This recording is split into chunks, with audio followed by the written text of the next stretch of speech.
The difference between playing with a functional and non-functional UI can have a major impact on your gameplay. Simple things such as using appropriate dot and cooldown trackers, as well as having those add-ons in an easy to view area of the screen, can make your life a whole lot easier. To that end, I'm going to run through what makes my UI functional, why I use it, and how it can help you improve your DPS. Firstly, let's talk about my dot trackers, arguably the most important element of a Warlock's UI. The central dot tracker is AF dots in the center of my screen directly below my character. This is set to bar format. What AF-dots does, aside from being a standard dot tracker on your currently selected target, looks at your current buffs and procs and tells you how strong your dots would be if you were to recast them versus how strong they already are. For example, let's say that you cast your dots with no procs active and then your trinkets proc. The add-on would show a number such as 140.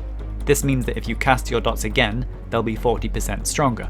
Likewise, if it shows a number below 100, the dots would be proportionally weaker. This is really useful for analysing how strong your current procs are and whether it's worth overwriting your dots. You'll notice that I also use class timer. This doesn't really serve any purpose on its own, it's just a standard dot tracker, and AF-dots already does the same thing. I simply use it because I'm used to it, and haven't weaned myself off it just yet. For multiple targets, tidy plates is absolutely essential. It displays your current dots and their durations directly above the enemy's nameplates, allowing you to easily keep track of dots on multiple targets. However, it does have its limitations. It doesn't show the dots if the target is too big or if it's too far away. It's often bosses that meet these criteria, so Shadowed Unit Frames boss frames solves this issue perfectly. I use them for encounters such as Council of Elders, allowing me to keep track of my dots across all 4 bosses no matter where they are. Next we have Power Auras or Weak Auras. You can use either of these add-ons because they both accomplish the same thing. This is an add-on that allows you to customize buffs on yourself or on your enemies. You can use it to display your trinket procs, current buffs, utility spells, or spells such as Rain of Fire and Immolation Aura. I have all of my trinket procs displayed in a line below the center of my screen, allowing me to quickly and easily see what trinket procs I have up and how long they have left.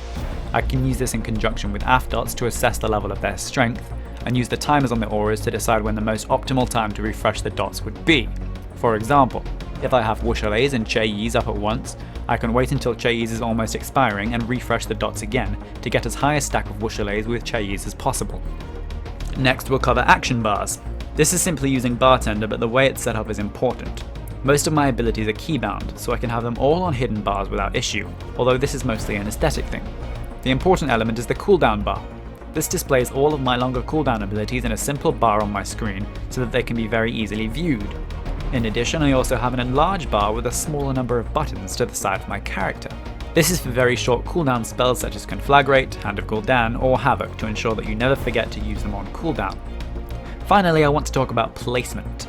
You'll notice that all of my add-ons are centered within very close proximity to each other around my character. This allows me to easily keep track of my procs, cooldowns and dot timers without ever having to look away from my character, so that you never stand in that fire. There are more elements of course, but these are the ones that will have the biggest impact on your DPS. For more guides, remember to visit evrelia.com. I'm also offering personal one-on-one training, and very soon we'll be giving away a Razer Chimera headset. For details, head to evrelia.com.